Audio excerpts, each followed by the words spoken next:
नमस्कार दोस्तों, स्वागत है आपका मेरी जीके की पाठशाला में। और आप पढ़ रहे हैं मेरे साथ हिस्ट्री। तो दोस्तों, जैसे कि हमने मुग़ल सल्तनत में औरंगजेब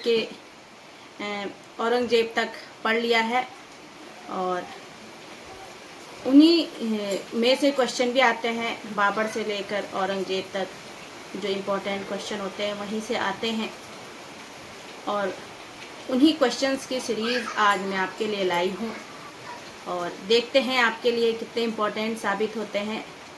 जब आपकी लाइक और कमेंट की संख्या बढ़ेगी तब मुझे लगेगा कि जो मैंने आपके लिए कंटेंट बनाया है वो आपको कहीं ना कहीं फ़ायदा पहुंचा रहा है।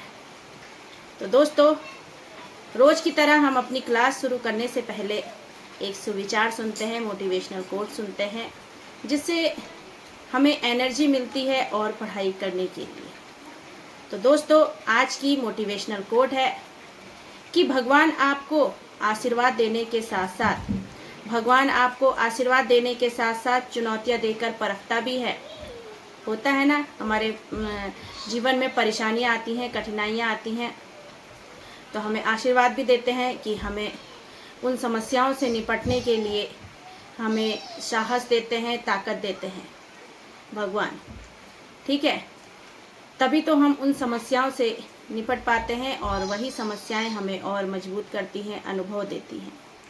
इसलिए दोस्तों, भगवान आपको आशीर्वाद देने के साथ साथ चुनौतियां देकर परखता भी है, क्योंकि व्यक्ति अपने कर्मों से महान बनता है, ना कि अपने जन्म से। इसलिए जब समस्याएं आएंगी तो हम कर्म भी करेंगे, मेहनत भी करेंगे, है ना। तो इसीलिए दोस्तों, चुनौतियां जो आ रही हैं हमारे जीवन में, परेशानियां आ रही हैं, वो हमें रोकने के लिए नहीं, हमें और साहस से आगे बढ़ने के लिए आती हैं। कैसे हम इन चुनौतियों से निपट सकते हैं, कैसे हम और आगे बढ़ सकते हैं।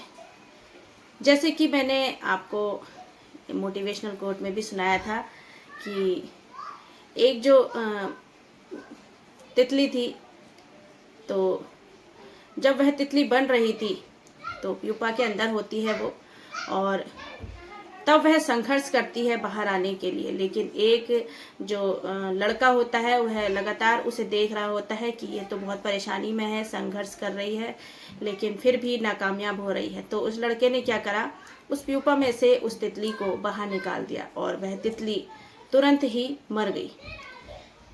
तो जब वह परेशान हुआ, अपनी माँ से उसने सारी बातें बताई, तो उसकी माँ ने कहा कि जो वो प्यूपा के अंदर संघर्ष कर रही थी वही उसे बाहर आकर मजबूती देती तो वह तितली उड़ पाती, लेकिन तूने उसे संघर्ष ही नहीं करने दिया और वह बिना संघर्ष करके ही बाहर आ गई, जिसके कारण वह ज़्यादा टाइम तक नहीं जी पाई।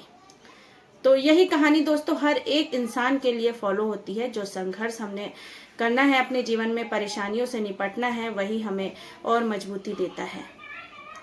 ठीक है दोस्तों, तो ये था आज का मोटिवेशनल कोट। अब देखते हैं मुगल वंश से संबंधित कुछ महत्वपूर्ण प्रश्नों के उत्तर। 1526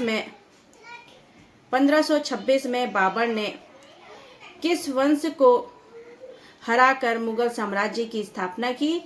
तो वह था लोदी वंश। किस वंश को हराकर मुगल वंश की स्थापना की बाबर ने? तो वह था लोदी वंश। अब ऐसे ही पानीपत का जो प्रथम युद्ध हुआ वह कब हुआ था? तो हुआ था 21 अप्रैल 1526 में। कब हुआ था? 21 अप्रैल 1526 में हुआ था। बाबर ने तुलगुमा पद्धति का, सॉरी थोड़ा शब्द कट गए, आपको समझ में नहीं आएंगे, एक मिनट इरेज कर दो इन्हें। बाबर ने तुलगुमा पद्धति का प्रयोग सबसे पहले किस युद्ध में किया था? तुलगुमा पद्धति का प्रयोग तो वह किया था पानीपत के प्रथम युद्ध में। किसमें? पानीपत के प्रथम युद्ध में। फिर किस युद्ध को जीतने के बाद बाबर ने बहुत से लोगों को क्या बांटा? धन बांटा था। बाबर ने बहुत से लोगों को धन बांटा था, तो वह था पानीपत का प्रथम युद्ध 1526 में जो हुआ था। ठीक है, अब भारत में ग्रैंड ट्रंक रोड बनवाई थी शेरशाह सूरी ने। ग्रैंड ट्रंक रोड किसने बनवाई थी? शेरशाह सूरी ने। गुजरात विजय के बाद अकबर ने क्या बनवाया था? बुलंद दरवाजा बनवाया था। क्या बनवाया था? बुलंद दरवाजा बनवाया था। आईने अकबरी,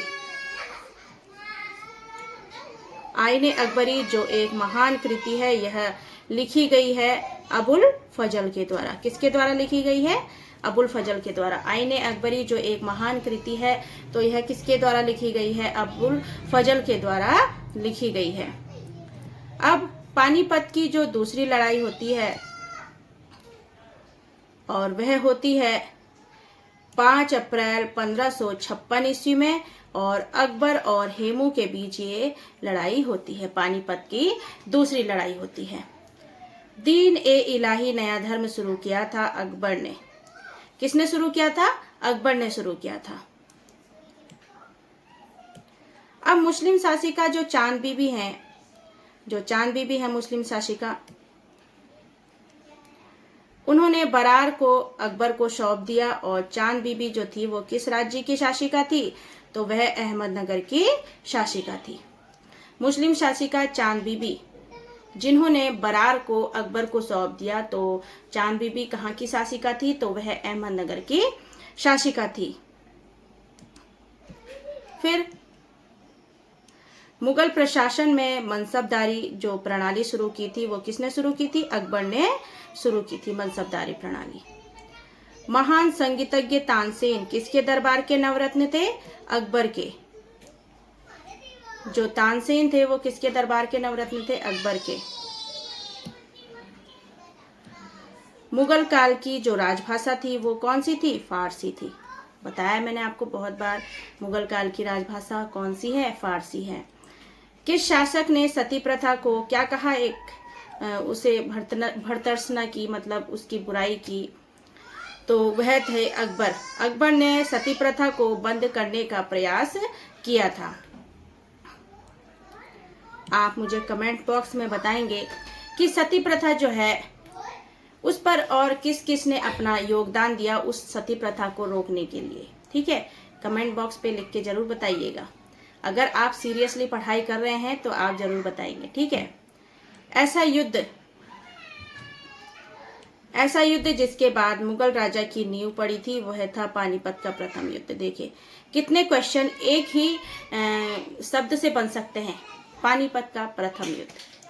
तुलगुमा पद्धति किस युद्ध में अपनाई? पानीपत के प्रथम युद्ध में। फिर मुगल राज्य की स्थापना किस युद्ध के बाद पड़ी? पानीपत का प्रथम युद्ध। तो और भी मैंने आपको ऊपर क्वेश्चन बताए हैं ना, तो देखिए कितने सारे क्वेश्चन एक ही आंसर से बन जा रहे हैं, है ना। तो इस तरह से हमने पढ़ाई करनी है। ठीक है। मुगल चित्रकारी किसके समय अपने चरमोत्कर्ष पर थी? तो वह जहांगीर के समय थी। जहांगीर के समय मुगल चित्रकारी सबसे ज्यादा होती थी। ठीक है। अकबर की जीवन कथा किसने लिखी? तो वो अबुल फजल ने लिखी। किसने लिखी थी? अबुल फजल ने लिखी थी। किस मुगल शासक ने भारत की वनस्पति, प्राणी जगत, ऋतुओं, फलों का विवरण अपनी डायरी में दिया? किस मुगल शासक ने दिया प्राणी जगत का, ऋतुओं का, फलों का विवरण? तो वो दिया बाबर ने। किसने दिया था? बाबर ने दिया था।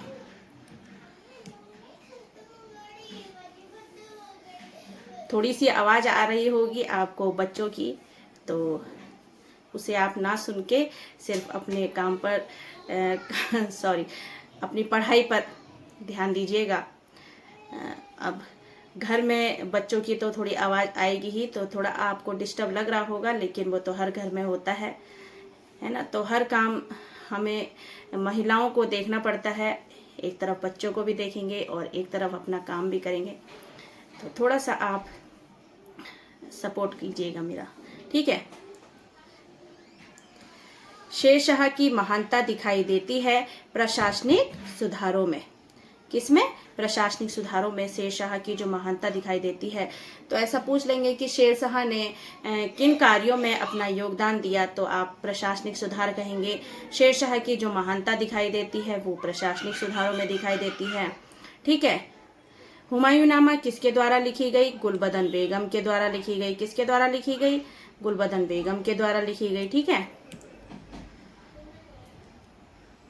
अकबर के समय जो महाभारत है उसका फारसी भाषा में अनुवाद किया गया और उस महाभारत को किस और नाम से भी जाना जाता है, तो वह है रज्मनामा। अकबर के समय महाभारत का फारसी भाषा में अनुवाद किया और तब उसका नाम क्या पड़ गया? रज्मनामा। किस मुगल शासक ने सैयद भाइयों को हराया था? तो वह थे मोहम्मद शाह। कौन थे? मोहम्मद शाह। अंतिम मुगल शासक कौन था? बहादुर शाह द्वितीय। कौन थे अंतिम मुगल शासक? बहादुर शाह द्वितीय। अकबर के समय भू राजस्व के सुधारों के लिए कौन उत्तरदायी था? तो टोडरमल। भू राजस्व के सुधारों के लिए टोडरमल ने अपना अच्छा योगदान दिया था। ठीक है। अकबर के द्वारा बनवाए गए उपासना भवन, पूजा गृह को क्या कहा जाता था? इबादत नामा कहा जाता था। रामचरितमानस के लेखक तुलसीदास किसके शासनकाल के समय के थे? तो वो अकबर के समय के थे, तुलसीदास। ठीक है।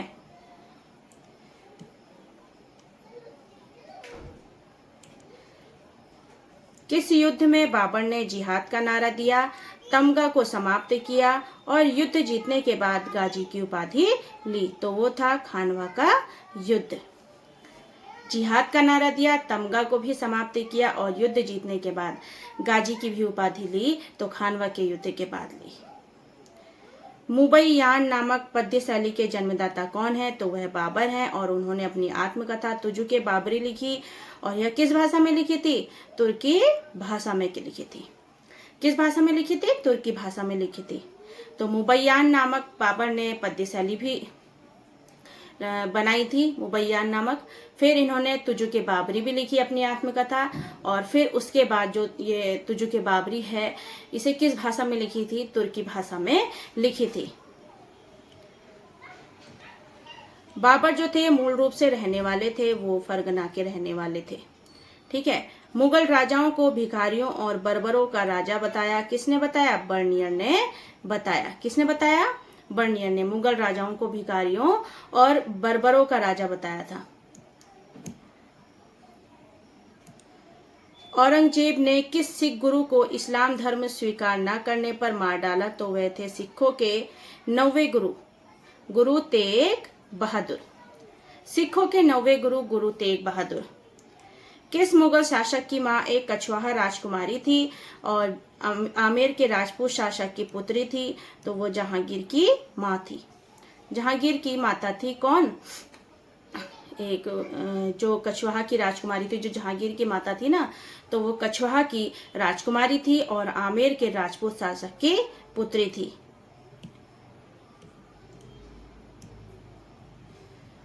किस मुगल सम्राट को जिंदा पीर भी कहा जाता है? जिंदा पीर कहा जाता है औरंगजेब को। किस वर्ष अकबर ने जजिया कर को समाप्त किया?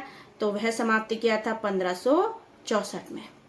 कब समाप्त किया था? 1564 में। बाबर ने सबसे पहले 1507 में पातशाह की पदवी धारण की और यह धारण की थी सबसे पहले कहाँ? काबुल में। 1507 में।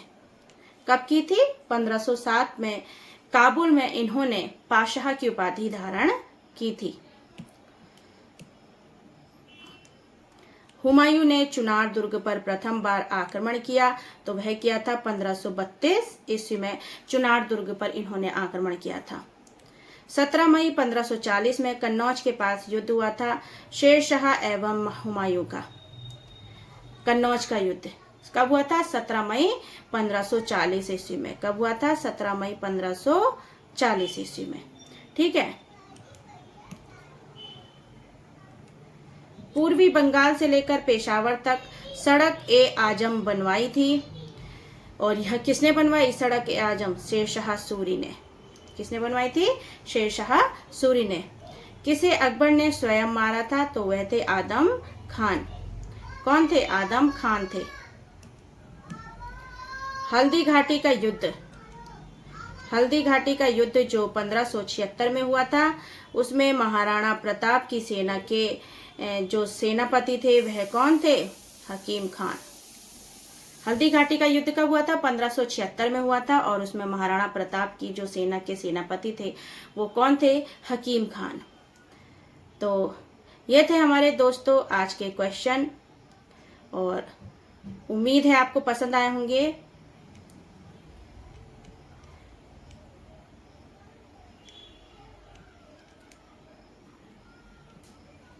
और अगर आप यहाँ तक पहुँच गए हैं तो आपके लिए एक छोटा सा थैंक यू। अगर आप ऐसे ही मेरी क्लास देख रहे हैं तो दोस्तों मिलते हैं आपसे अपनी अगली क्लास में।